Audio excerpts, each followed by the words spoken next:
মেয়েরা বাইরে বেরোলে তাদের একটা দীর্ঘ সময় ইউরিন চেপে রাখতে হয়। এবার অনেক সময় শুনি, মানে আমরাও বাচ্চাদের ছোটবেলায় স্কুলে পাঠানোর সময় বলেছি, বা আমাদেরকে বাবা মায়েরা বলেছেন যে ইউরিন বেশিক্ষণ চেপে রাখলে কিডনি নষ্ট হয়ে যায়। মিথ। এইটাও মিথ। মিথ। ইউরিন বেশিক্ষণ চেপে রাখলে কিডনি নষ্ট হয়ে যায় না। কারণ আমাদের যে পেচ্ছাপের থলি, মূত্রথলি, তার একটা ক্যাপাসিটি আছে নিজেকে ভলিউম অনুযায়ী, অর্থাৎ পেচ্ছাপের যে পরিমাণ মাত্রা, আয়তন, সেই অনুযায়ী নিজেকে প্রসারিত করার। তো সেটা একটা বেশ অনেকটাই, মানে এরকম হয় যে আমার 30 ml বা 20 থেকে 30 ml এর মধ্যে আমার সেন্সটা শুরু হয় যে আমার পেচ্ছাপ পেতে পারে। এবারে এটা বাড়তে বাড়তে 300 ml, 400 ml, 500 ml, 600 ml, এবং 1 লিটার পর্যন্ত নিজের ক্যাপাসিটি ব্লাডার বাড়িয়ে নিতে পারে।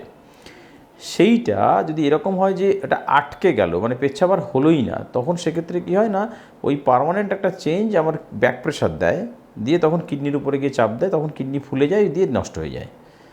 সেটা আলাদা। যেমন কোনো স্টোনে যদি কিডনি আটকে যায়, কোনো পাথর থেকে যদি মানে কিডনি আটকে যায়, মানে হচ্ছে পেচ্ছাপের রাস্তাটা আটকে যায়, বা কোনো টিউমার দিয়ে যদি আমার পেচ্ছাপের রাস্তা আটকে যায়, তখন সেক্ষেত্রে পেচ্ছাপের জায়গাই নেই বেরোনোর। তখন ব্যাক প্রেশার চেঞ্জটা পার্মানেন্ট হয়। ব্যাক প্রেশারটা যে চেঞ্জ হয়ে তখন আমার কিডনিটা নষ্ট হতে পারে। কিন্তু সেটা তো আমাদের স্বাভাবিক প্রবৃত্তি, নইলে তো আমাদেরকে মানুষ বলবে না, তাহলে তো কুকুর বিড়ালের সাথে পার্থক্য থাকবে না, মানে আমি তো যেখানে সেখানে যখন তখন হিসু করে ফেলবো, তো সেটা তো কাম্য নয়। তো সেই জন্যই এটা একটা ন্যাচারাল প্রোটেকশন, যেখানে বলা হয়েছে যে আমার পেচ্ছাপ আটকে রাখার একটা ক্যাপাসিটি আছে, এবার সেই ক্যাপাসিটির বাইরে বেরিয়ে গেলে তখন কী হবে, পেচ্ছাপ অটোমেটিক্যালি বেরিয়ে চলে আসবে, সেটা আপনি আটকাতে পারবেন না।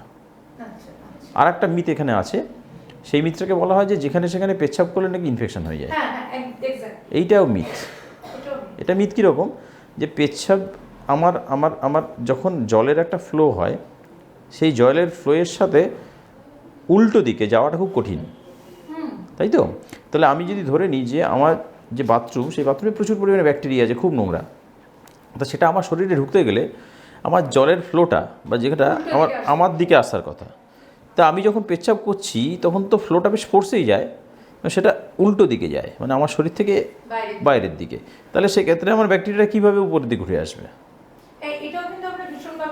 আমরা ভীষণভাবে শুনি, এবং এই যে বাথরুমে, নোংরা বাথরুমে পেচ্ছাপ করলে আমার ইনফেকশন হবে, পেচ্ছাপে ইনফেকশন হবে, এটা কিন্তু সত্যি নয়।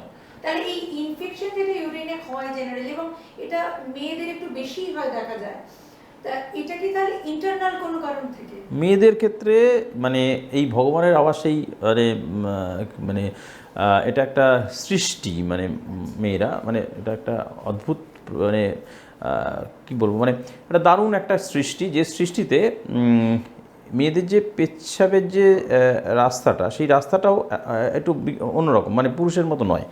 কেমন, যেমন পুরুষের ক্ষেত্রে কি পেচ্ছাপের নালীটা অনেকটা বড়, মানে লিঙ্গ থাকার জন্য।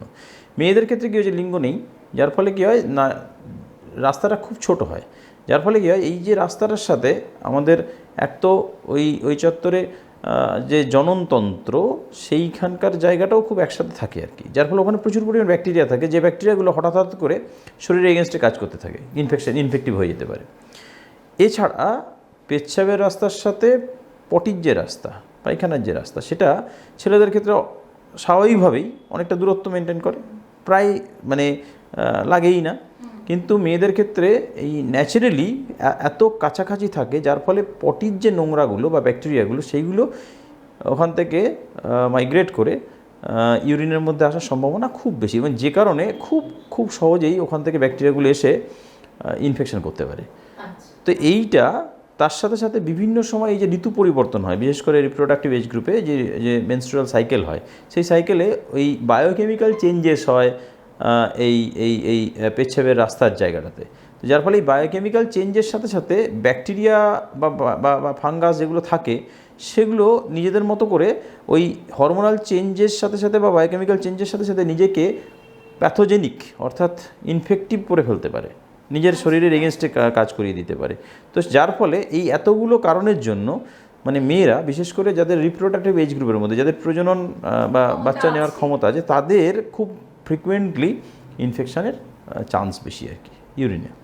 অনেক ধন্যবাদ ডাক্তারবাবু, কারণ যেগুলো নিয়ে আলোচনা করলাম এগুলো আমরা ছোট থেকে শুনে আসছি, এগুলো যে মিথ সেটা আজকে জানতে পারলাম। আমার দর্শক বন্ধুরাও জানতে পারলো। অনেক ধন্যবাদ। আমিও ডাক্তার না হলে বা নেফ্রোলজিস্ট না হলে এগুলো জানতে পারতাম না। নমস্কার।